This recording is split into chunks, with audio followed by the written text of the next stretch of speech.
Hi hello నమస్తే welcome to our channel. ప్రస్తుతం మన ముందున్నారు పొలిటికల్ అనలిస్ట్ అంకమరావు గారు. Hi sir. హాయ్ అమ్మా. సార్, వంగా గీత గారు ప్రస్తుతానికి చేతులు ఎత్తేసి నామినేషన్ వెనక్కి తీసుకుంటుంది, జనసేనలో చేరబోతుంది అని సోషల్ మీడియాలో భయంకర ప్రచారం అవుతుంది. ఎలా చూస్తారు సార్ దీన్ని? అంటే ఆ పార్టీ నుంచి ఈ పార్టీ, ఈ పార్టీ నుంచి ఆ పార్టీ చేరడం అనేది మనం కొత్తగా చూడాల్సిన పని లేదు. కానీ నామినేషన్లో ఉపసంహరణ గడువు ఈ రోజుతో అయిపోతుంది కదా. కాబట్టి ఈరోజు ఆమె కనుక నామినేషన్ ఉపసంహరించుకుంటే దాని గురించి మనం మాట్లాడుకోవాలి. ప్రస్తుతానికైతే అవన్నీ ఊహాగానాలని అయితే నేను భావిస్తున్నాను. జరగకూడదని రూల్ అయితే ఏమీ లేదు. ఎందుకంటే ఆమె ప్రజారాజ్యం పార్టీ నుంచి అంతకుముందు గతంలో శాసనసభ్యురాలు ఇదే పిఠాపురం నుంచి అయ్యారు. తర్వాత వైఎస్ఆర్సీపీ పార్టీలో చేరాడు. కాబట్టి మళ్ళీ తిరిగి వాళ్ళ తమ్ముడు గారి పార్టీలో చేరడం పెద్ద విశేషమేమి కాదు. రేపు పొద్దున ఎటు వైఎస్ఆర్సీపీ పార్టీ ఎత్తిపోతే ఇదే కదా సహజంగా. అంటే ఓడిపోతే ఖచ్చితంగా జనసేనలోకి చేరుతుంది. ఇప్పుడు నామినేషన్ వెనక్కి తీసుకోకపోయినా ఓడిపోయింది, ఇంకా దాని గురించి వేరే ఆలోచన ఏం లేదు. ఆధిక్యత గురించే మాట్లాడుకుంటున్నారు. అక్కడ పిఠాపురంలో పవన్ కళ్యాణ్ గారు గెలుస్తున్నారు, సందేహం ఏం లేదు. తెలుగుదేశం పార్టీ జనసేన కూటమి అఖండ విజయం సాధించబోతుంది. భారతీయ జనతా పార్టీ వాళ్ళు కూడా వచ్చి కలిశారు కాబట్టి వాళ్ళు కూడా దీనివల్ల లబ్ధి పొందుతారు, ఎలాంటి సందేహం కూడా ఏం లేదు. రాష్ట్ర వ్యాప్తంగా ఈరోజు పవన్ కళ్యాణ్ అనే వ్యక్తికి విపరీతమైన ప్రజాదరణ పెరిగింది. ఎందుకంటే తను తగ్గి పొత్తు ధర్మం అంటే పొత్తు నిలబడాలి, జగన్మోహన్ రెడ్డి గారిని అధికారంలోంచి దించాలి అనే ఒకే ఒక్క కారణంతో తను తగ్గి తనకిచ్చిన సీట్లు కూడా వాళ్ళకి ఇచ్చి అతను పొత్తు కలవటం కోసం విశ్వ ప్రయత్నం చేశాడు.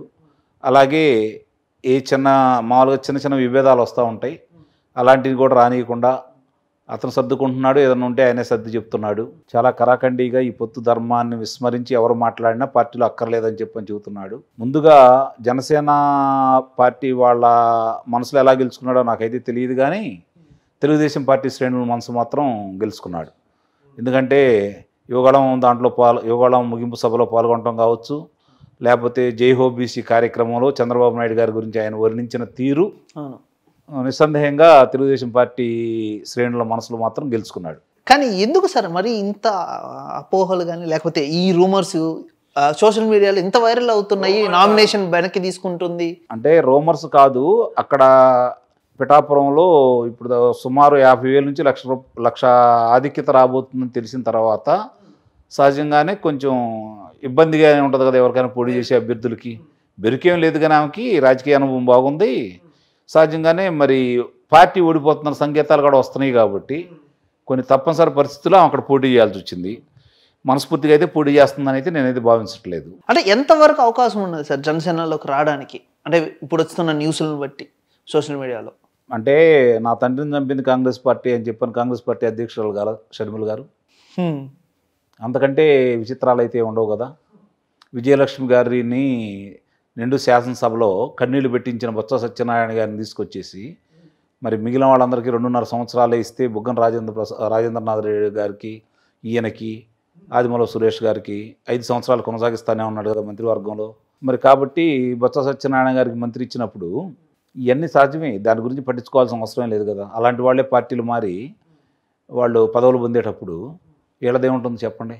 అంటే వంగా గీత గారే కాదు, ఇంకా చాలామంది గెలిచిన తర్వాత కూడా కూటమిలోకి మారుతారు. కూటమిలో ఉన్న ఈ 175 స్థానాల్లో పోటీ చేస్తున్నటువంటి వైఎస్ఆర్సీపీ పార్టీ అభ్యర్థులు ఒకవేళ ఏదన్నా ఒక 10 స్థానాల లోపు గెలిచిన వాళ్ళు ఉన్నా కూడా జగన్మోహన్ రెడ్డి గారు తప్ప మిగిలిన వాళ్ళందరూ పార్టీ మారుతారు.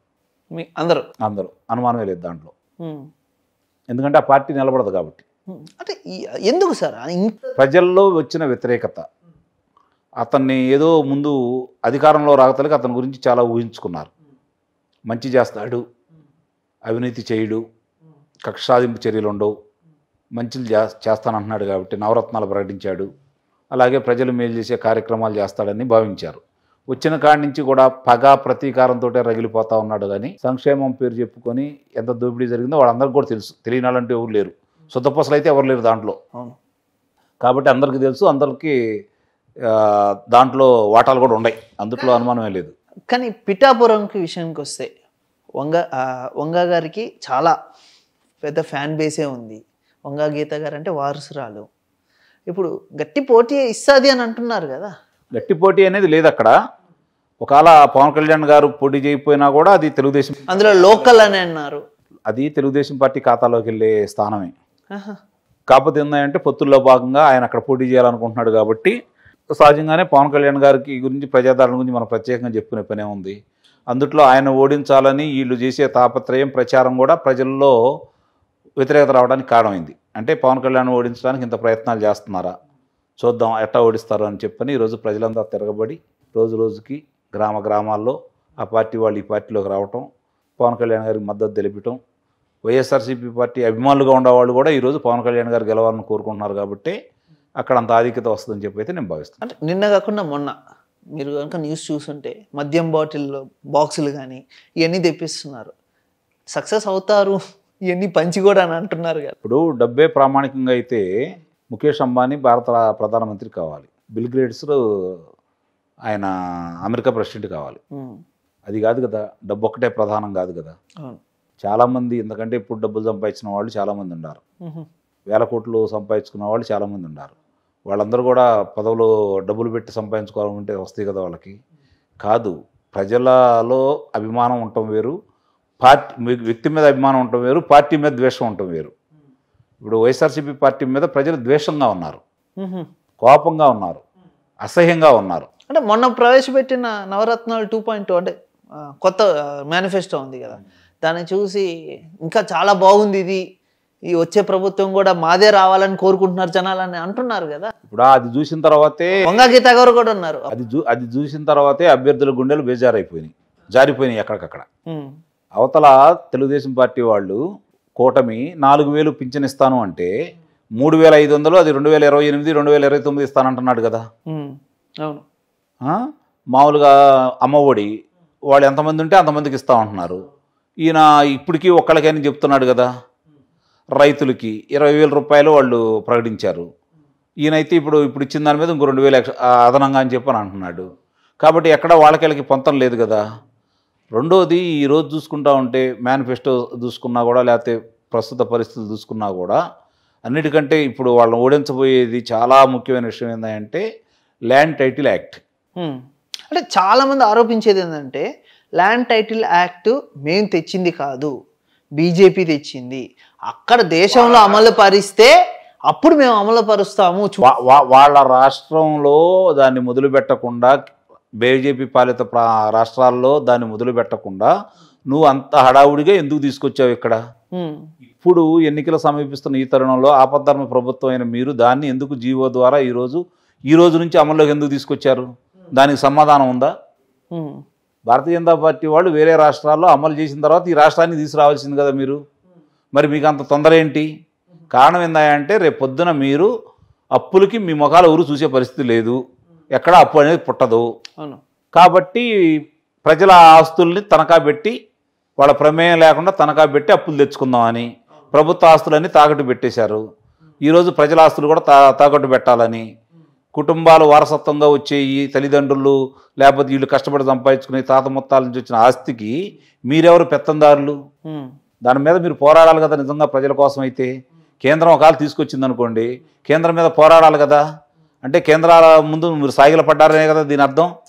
వాళ్ళకు సంబంధించిన రాష్ట్రాల్లో ఇప్పుడు 13 రాష్ట్రాల్లో వాళ్ళు అమలు చేయకుండా మీరెందుకు తీసుకొచ్చారు దీన్ని? కాబట్టి ఇవన్నీ మీ స్వార్థం ఉంది ఇక్కడ, మీరు స్వార్థపరులు కాబట్టే దీన్ని తీసుకొచ్చారు. బట్ ఇక్కడ చాలామంది ఎమ్మెల్యేలు కానీ లేకపోతే ఎంపీలు కానీ ఇప్పుడున్న ప్రస్తుతానికి ఎప్పుడు అమలు అవ్వదు, మేము చెయ్యము అని చెప్తున్నారు కదా. అమలు అవ్వదు చేయటానికి వాళ్ళెవరు?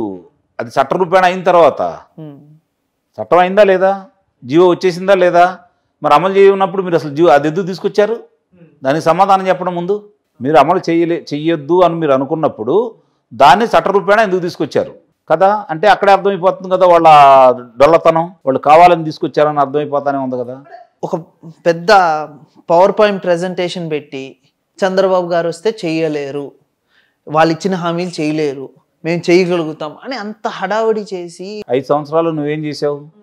సిపిఎస్ రద్దు చేసావా? చేయలేదు కదా. పోలవరం పూర్తి చేసావా? చేయలేదు కదా.